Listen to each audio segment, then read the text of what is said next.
The City of Annapolis has 22 miles of waterfront in 12 different watersheds, crucial dividing points, within 8 square miles.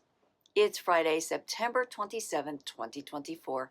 I'm Kimberly Barton, broker-owner of Kinetic Realty, Maryland's indie boutique brokerage.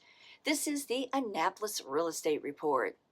The historic charm, walkable waterfront, arts, and cultural activities all make the area attractive for those seeking relocation here.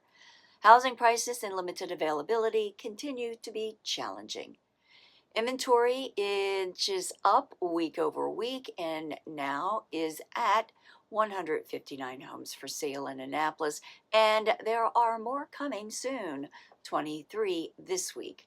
Fewer homes went under contract this report, down to 23 from 29 last report. 21 homes sold at 100% list to sold ratio and in 7 days.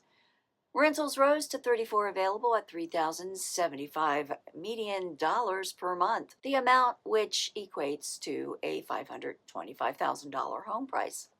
That's a wrap for this week's Annapolis Real Estate Report for Friday, September 27th, 2024. Thanks so much for tuning in. Enjoy your weekend. I'll see you next week.